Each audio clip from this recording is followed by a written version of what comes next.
11 Thanjai baby குழுமத்தின் இல்ல திருமண விழாவிற்கு வருகை தரும் பள்ளிக் கல்வித்துறை அமைச்சர் அன்பில் மகேஷ் பொய்யாமொழி மற்றும் அனைவரையும் அன்புடன் வரவேற்கிறோம்.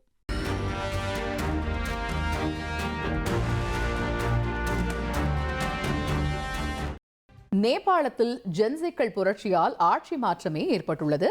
வெறும் ஆப்புகள் தடை மட்டும் இதற்கு காரணம் அல்ல.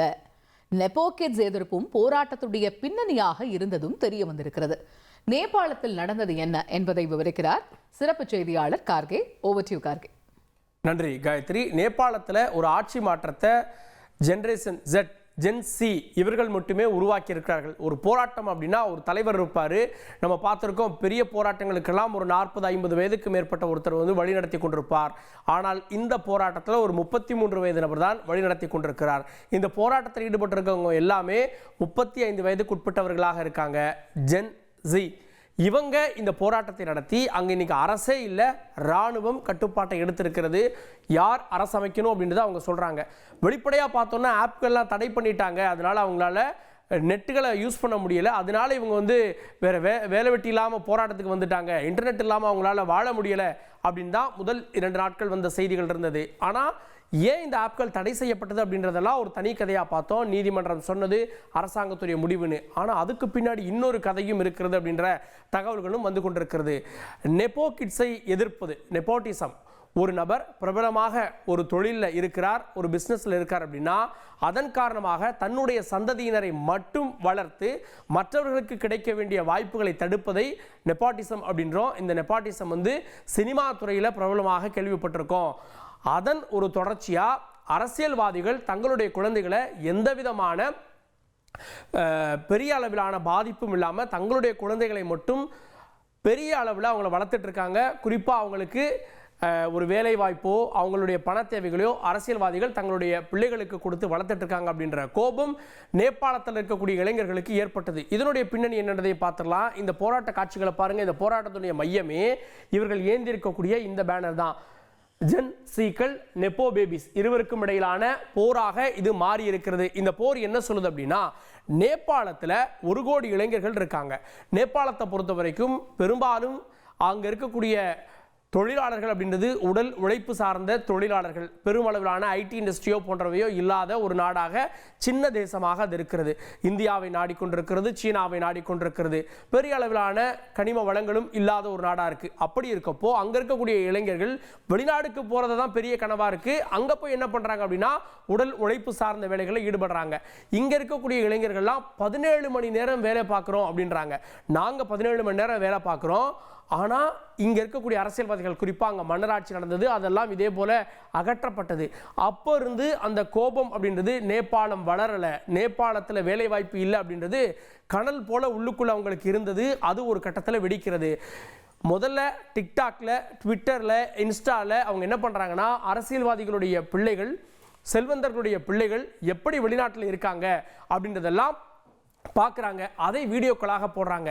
இப்போ நீங்கள் பார்த்ததெல்லாம் ஒருபுறம் அரசியல்வாதிகளுடைய குழந்தைகள் எப்படி வெளிநாடுகளுக்கு போய் செல்வ செழிப்போடு இருக்காங்க, அதுக்கு காரணம் என்ன அப்படின்ற ஒரு வீடியோவோ, இன்னொரு புறம் சாமானியர்கள் எப்படி மருத்துவ வசதி கிடைக்காம கஷ்டப்படுறாங்க அப்படின்றது தான்.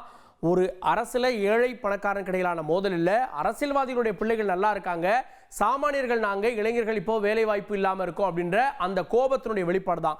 இதை பல இணையதளங்களில் அவங்க போடுறாங்க. அரசாங்கம் இதை வந்து தொடர்ச்சியாக பிளாக் பண்ணிகிட்டே இருக்காங்க. இவங்க வேறு வேறு வகைகளில் வர்றாங்க.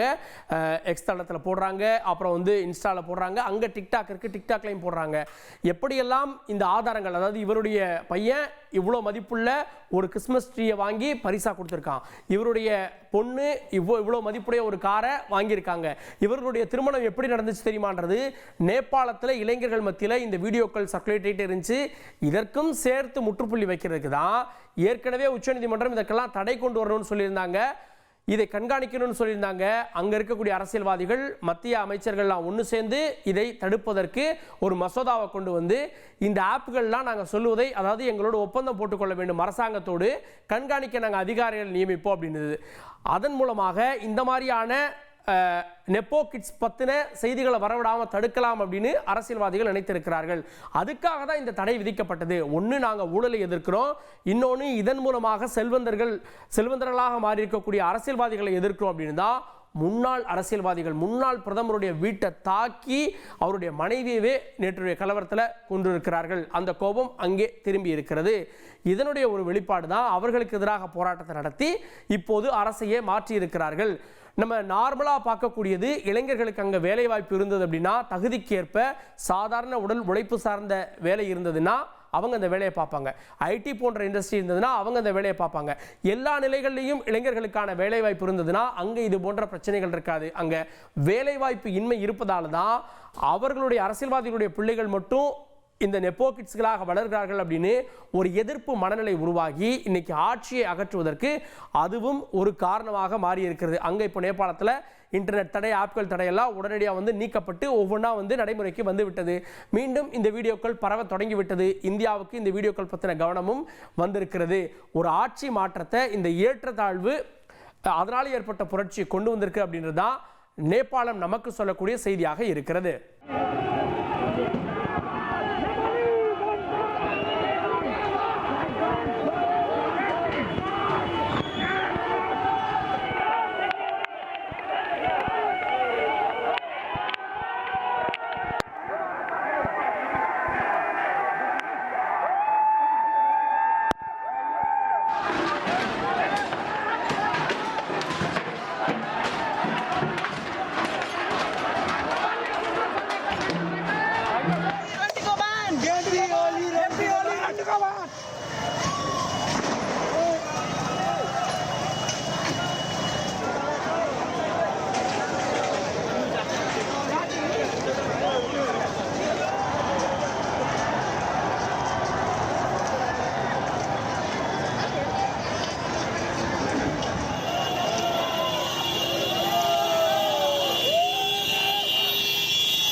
ஒருபுறம் அரசியல்வாதிகள், செல்வந்தர்களுடைய குழந்தைகள் வளமாகவும், இன்னொரு புறம் சாமானிய இளைஞர்கள் போராட்ட களத்தில் போராடி கொண்டிருப்பதையும் இந்த காட்சிகள் காட்டுகிறது. இதுதான் நேபாளத்தில் இன்னைக்கு கலவரமாக புரட்சியாக வெடித்து ஆட்சி மாற்றத்தையே கொண்டு வந்திருக்கு.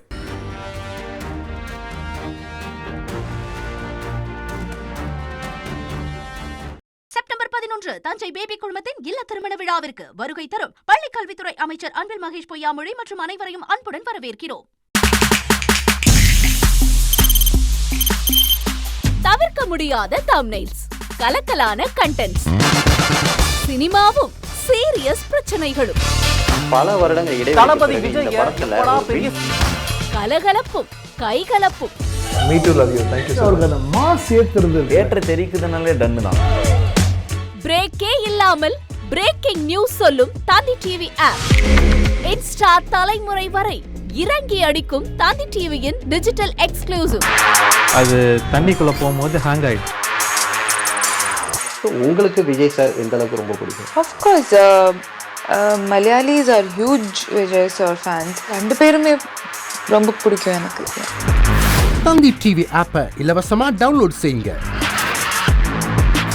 ஃபாலோ பண்ணுங்க, சப்ஸ்கிரைப் பண்ணுங்க, என்ஜாய் பண்ணுங்க.